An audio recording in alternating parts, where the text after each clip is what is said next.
கோவை மாவட்டம் பொள்ளாச்சி அருகே உள்ள ஆழியார் அணை பகுதியில் ஊசி கொம்பன் யானை உற்சாக குடியல் போட்டது. கடந்த சில நாட்களாக பெய்து வரும் மழையின் காரணமாக 120 அடி கொள்ளளவு கொண்ட ஆழியார் அணையின் நீர்மட்டம் 100 அடியை எட்டியுள்ளது. இந்நிலையில் ஆழியார் வால்பாறை சாலையில் சுற்றித் திரியும் ஊசி கொம்பன் என்ற ஒற்றை யானை ஆழியார் அணை பகுதியில் நிதானமாக இறங்கி மூழ்கி 1 மணி நேரத்திற்கு மேலாக ஆனந்த குடியல் போட்டது. மேட்டூர் அணையில் இருந்து திறக்கப்பட்ட நீர் கடைமடை பகுதியான நாகை மாவட்டம் நரியங்குடி மேலணைக்கு வந்ததை மக்கள் கும்மியடித்து மலர் தூவி வரவேற்றனர். கடந்த 12ஆம் தேதி மேட்டூர் அணையில் இருந்து திறக்கப்பட்ட தண்ணீர் தற்போது நாகை மாவட்டத்தின் நரியங்குடியில் உள்ள கடைசி நீரொடுங்கியை வந்தடைந்தது. இதனால் மகிழ்ச்சியடைந்த கிராம மக்கள் நெல்மணிகளை தூவியும் பாட்டு பாடியும் காவிரி தாயை வரவேற்றனர்.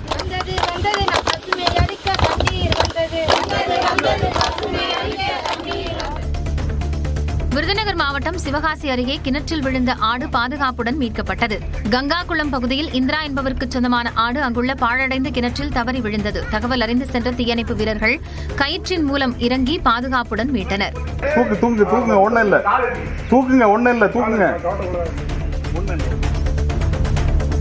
தென்காசி முதியோர் இல்லத்தில் உணவு ஒவ்வாமை காரணமாக உயிரிழந்தோர் எண்ணிக்கை 6ஆக அதிகரித்துள்ளது. சுந்தரபாண்டியபுரம் பகுதியில் செயல்படும் அன்னை முதியோர் இல்லத்தில் கடந்த 8ஆம் தேதி அசைவ உணவு சமைத்து அனைவருக்கும் பரிமாறப்பட்டது. அதனை சாப்பிட்டவர்களுக்கு உணவு ஒவ்வாமை ஏற்பட்ட நிலையில் முருகம்மாள், அம்பிகா, தனலட்சுமி ஆகியோர் உயிரிழந்தனர். அதைத் தொடர்ந்து கடந்த 17ஆம் தேதி முப்படாதி என்ற 54 வயது நபர் உயிரிழந்தார். இந்நிலையில் தற்போது செல்வராஜ் என்ற 70 வயது முதியவர் சிகிச்சை பலனின்றி உயிரிழந்ததால் பலி எண்ணிக்கை 6ஆக அதிகரித்துள்ளது. மேலும் 2 பேர் நெல்லை அரசு மருத்துவமனையில் சிகிச்சையில் உள்ளனர். திண்டுக்கல் மாவட்டம் நத்தம் அருகே மழையின் காரணமாக வீட்டின் சுவர் இடிந்து விழுந்த விபத்தில் 4 பேர் நல்வாய்ப்பாக உயிர் தப்பினர். ஞாயிற்றுக்கிழமை நள்ளிரவு 1 மணி நேரம் இடி மின்னலுடன் பலத்த மழை பெய்த நிலையில் ஐயாப்பட்டியில் உள்ள ஜெகநாதன் என்பவரின் வீட்டுச் சுவர் இடிந்து விழுந்தது. அப்போது வீட்டிற்குள் இருந்த ஜெகநாதன், அவரது மனைவி, மகன், மகள் என அனைவரும் எந்த பாதிப்பும் இல்லாமல் உயிர் தப்பினர். திருவண்ணாமலை மாவட்டம் கண்ணமங்கலத்தில் உள்ள ஸ்ரீ திரௌபதி அம்மன் கோவிலில் அர்ஜுனன் தவசு மரம் ஏறும் நிகழ்ச்சி விமர்சையாக நடைபெற்றது. நாகநதி ஆற்றங்கரையோரம் உள்ள கோவிலில் அக்னி வசந்த திருவிழாவை முன்னிட்டு நடந்த இந்த நிகழ்ச்சியில் ஆயிரக்கணக்கானோர் பங்கேற்றனர். அர்ஜுனன் வேடமணிந்து வந்த நாடக கலைஞர்கள் ஒவ்வொரு கதையாக சொல்லி பாடல்களை பாடிக்கொண்டே 51 அடி உயர மரத்தின் மீது ஏறி நின்று பூஜை செய்த எலுமிச்சை பழங்கள் மற்றும் மலர்களை பக்தர்கள் மீது வீசினர்.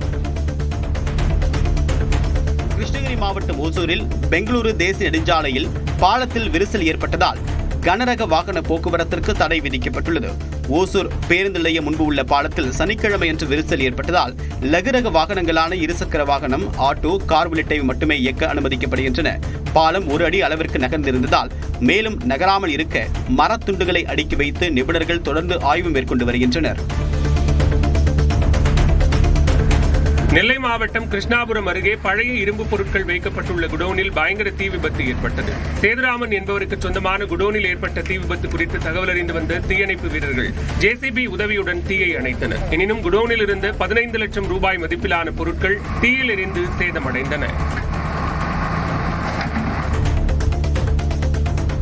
தஞ்சாவூர் மாவட்டம் பாபநாசம் அருகே மதுபோதையில் தகராறு செய்த கணவனை காய்கறி வெட்டும் கத்தியால் குத்தி கொலை செய்த மனைவி கைது செய்யப்பட்டார். எருமைப்பட்டியைச் சேர்ந்த கலியமூர்த்தி அடிக்கடி குடித்துவிட்டு வந்து மனைவி செல்வியிடம் தகராறு செய்ததாக கூறப்படுகிறது. அந்த வகையில் ஞாயிற்றுக்கிழமை இரவு மீண்டும் பிரச்சனை ஏற்பட்ட நிலையில் ஆத்திரமடைந்த செல்வி காய்கறி வெட்டும் கத்தியை எடுத்து கலியமூர்த்தியின் கழுத்தில் குத்தி கொலை செய்துள்ளார்.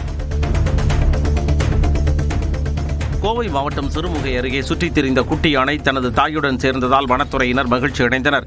கடந்த சில நாட்களுக்கு முன்பு வனத்துறையினர் ரோந்து பணியில் ஈடுபட்ட போது பெத்திக்குட்டை என்ற இடத்தில் தாயை பிரிந்து குட்டி யானை ஒன்று சுற்றித் திரிந்தது.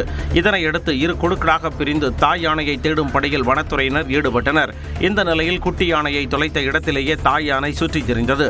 இதனையடுத்து அங்கு விடப்பட்ட குட்டி யானை பிடிரியவாறு தாயுடன் சேர்ந்து வனத்திற்குள் சென்றது.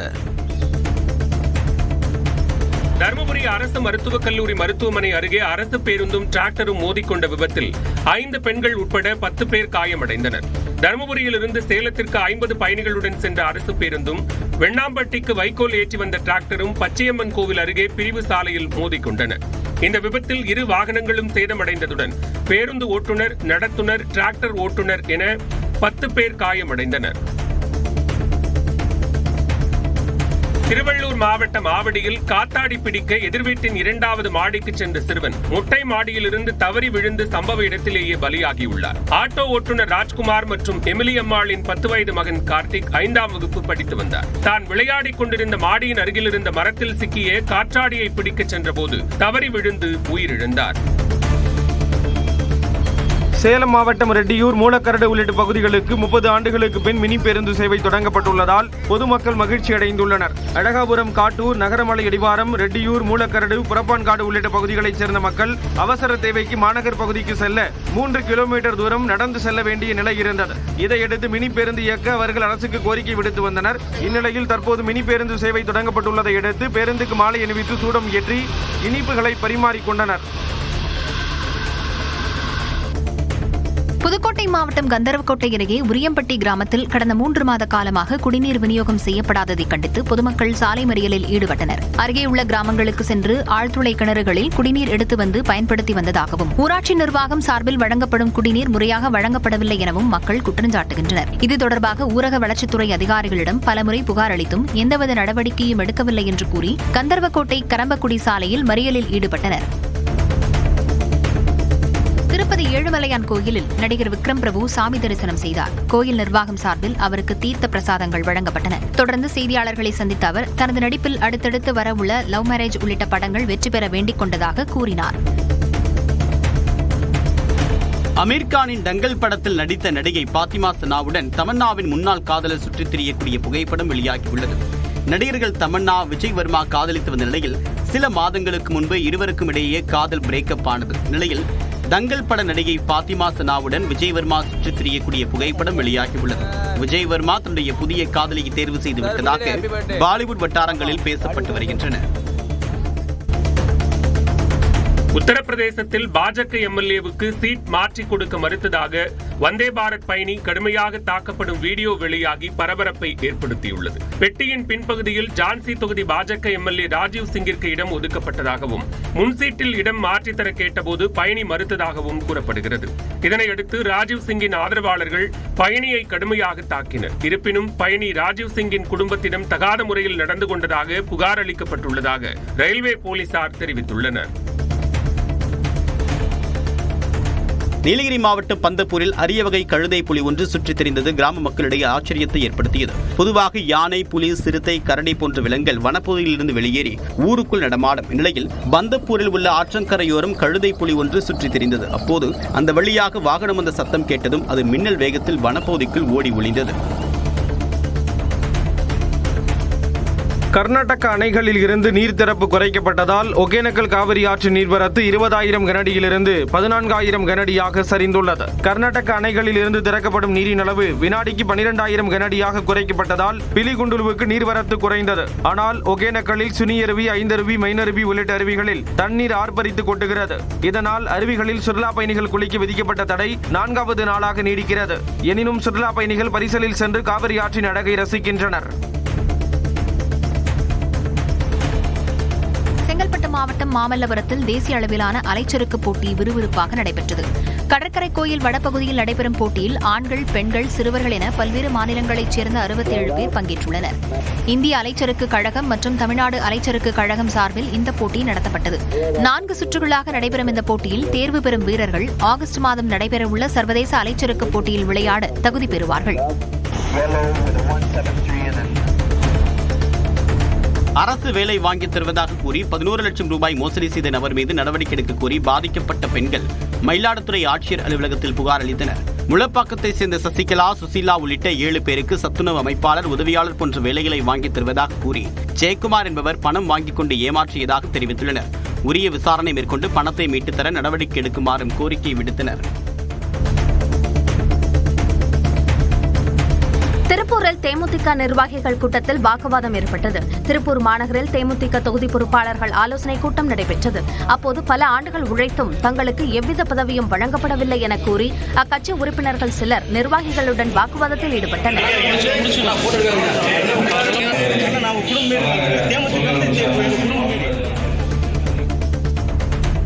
கோவை மாவட்டம் நல்லூர் வயல் பகுதியில் குடியிருப்பு பகுதிக்குள் புகுந்த ஒற்றை யானையால் பொதுமக்கள் அச்சமடைந்தனர். ஆலாந்துறை அடுத்த நல்லூர் ரயில் குடியிருப்பு பகுதிக்குள் புகுந்த ஒற்றை யானை அங்கிருந்த பலாமரத்தில் இருந்த பலாப்பழத்தை பறித்து ருசி பார்த்தது. இதனிடையே அப்பகுதிக்கு விரைந்த வனத்துறையினர் யானையை வனப்பகுதிக்குள் விரட்டினர். ராமநாதபுரம் மாவட்டம் சத்திரக்குடி அருகே பள்ளி வாகனம் மீது லாரி மோதிய விபத்தில் 2 மாணவர்கள் காயமடைந்தனர். முத்துவயல் பகுதியில் செயல்பட்டு வரும் தனியார் பள்ளியைச் சேர்ந்த வாகனம் சத்திரக்குடி காவல் நிலையம் அருகே மாணவர்களை இறக்குவதற்காக நிறுத்தப்பட்டது.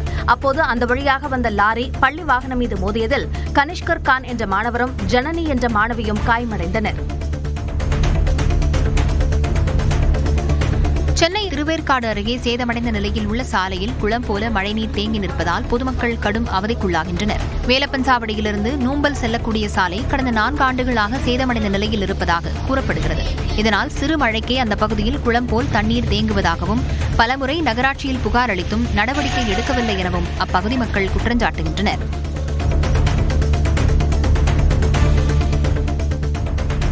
தஞ்சாவூரில் பள்ளி கல்லூரி நேரங்களில் கூடுதல் பேருந்துகளை இயக்க வலியுறுத்தி மாணவர்கள் சாலை மறியல் போராட்டத்தில் ஈடுபட்டனர்.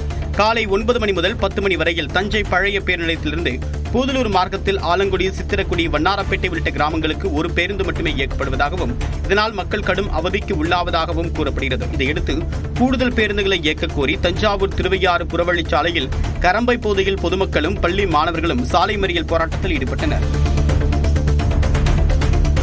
திருவள்ளூர் மாவட்டம் கும்மிடிப்பூண்டி அருகே அரசு பள்ளி வளாகத்தில் அமைந்திருக்கூடிய கழிப்பிடம் முறையாக பராமரிக்கப்படாததால் மாணவர்கள் அவதி அடைந்துள்ளனர். ஈக்குவார்பாளையம் கிராமத்தில் அமைந்திருக்கூடிய அரசு உயர்நிலைப் பள்ளியில் 300க்கும் மேற்பட்ட மாணவ மாணவியர்கள் பயின்று வருகின்றனர். இந்நிலையில் பள்ளியில் அமைந்திருக்கூடிய சுகாதார கழிப்பிடம் விஷப்பூச்சிகளின் புகலிடமாக மாறியுள்ளதாக மாணவர்கள் வேதனை தெரிவிக்கின்றனர். கழிப்பிடத்தை பயன்பாட்டுக்கு கொண்டுவர நடவடிக்கை எடுக்க வேண்டும் என்ற கோரிக்கை எழுந்துள்ளது. தஞ்சை மாவட்டம் பாப்பாநாடு பகுதியில் சாலையோரம் கொட்டப்படும் மருத்துவ கழிவுகள், இறைச்சி கழிவுகளால் துர்நாற்றம் வீசுவதாக பொதுமக்கள் குற்றம் சாட்டினர். பாப்பாநாடு பகுதியில் தஞ்சை பட்டுக்கோட்டை நெடுஞ்சாலையின் பிரதான சாலையோரம் அடையாளம் தெரியாத நபர்கள் தொடர்ந்து குப்பைகள் மற்றும் மருத்துவ கழிவுகளை கொட்டுவதால் நோய் பரவும் அபாயம் ஏற்பட்டுள்ளதாக புகார் கூறும் அப்பகுதி மக்கள் குப்பை கொட்டும் மர்ம நபர்கள் மீது உரிய நடவடிக்கை எடுக்க வேண்டும் என்று வலியுறுத்தியுள்ளனர். தருமபுரி மாவட்டம் பொம்மிடி பகுதியில் செயல்படும் டாஸ்மாக் கடையை இடமாற்றம் செய்ய வேண்டும் என்று கூறி கடையை திறக்க விடாமல் அப்பகுதி பொதுமக்கள் முற்றுகை போராட்டத்தில் ஈடுபட்டனர். 10 ஆண்டுகளுக்கு மேலாக அப்பகுதியில் செயல்படும் டாஸ்மாக் கடையில் மது அருந்துவோர் பொதுமக்களுக்கும் மாணவர்களுக்கும் இடையூறாக இருப்பதாக தொடர்ந்து புகார் தெரிவிக்கப்பட்டு வந்தது. அதிகாரிகளிடம் மனு கொடுத்தும் நடவடிக்கை இல்லாததால் போராட்டத்தில் ஈடுபட்டனர். 10 நாட்களில் கடையை இடமாற்றம் செய்வதாக அதிகாரிகள் உறுதியளித்ததை அடுத்து கலைந்து சென்றனர்.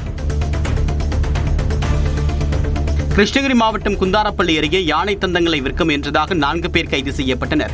யானை தந்தங்கள் கள்ளச்சந்தையில் விற்பனை செய்யப்படுவதாக வந்த தகவலை அடுத்து குந்தாரப்பள்ளி அருகே வனத்துறையினர் சோதனையில் ஈடுபட்டனர். அப்போது அந்த வழியாக 2 சக்கர வாகனங்களில் வந்த 4 பேரை சந்தேகத்தின் அடிப்படையில் பிடித்து சோதனையிட்டதில் 2 யானை தந்தங்கள் பறிமுதல் செய்யப்பட்டன. இதையடுத்து சூளகிரியை சேர்ந்த நரசிம்மன் உட்பட 4 பேர் கைது செய்யப்பட்டனர். பணிகள் என்ற பெயரில் மயிலாடுதுறை அருகே பழைய எண்ணெய் கிணறுகளை புதுப்பிக்கும் நடவடிக்கைகளில் ONGC நிறுவனம் ஈடுபடுவதாக கிராம மக்கள் குற்றம் சாட்டியுள்ளனர். ஆட்சியர் அலுவலகத்தில் நடைபெற்ற குறைதீர் கூட்டத்தில் பங்கேற்ற மீத்தேன் திட்ட எதிர்ப்பு கூட்டமைப்பினர் மனு அளித்தனர். அதில் மயிலாடுதுறை அருகே மகாராஜபுரம், பாண்டூர், மணலூர் உள்ளிட்ட இடங்களில் ONGC நிறுவனத்தின் எண்ணெய் கிணறுகள் அமைந்துள்ளது என்றும் இங்கு மராமத்து பணிகள் என்ற பெயரில் எண்ணெய் கிணறுகளை புதுப்பிக்கும் முயற்சிகள் மேற்கொள்ளப்படுவதாகவும் தெரிவித்துள்ளனர்.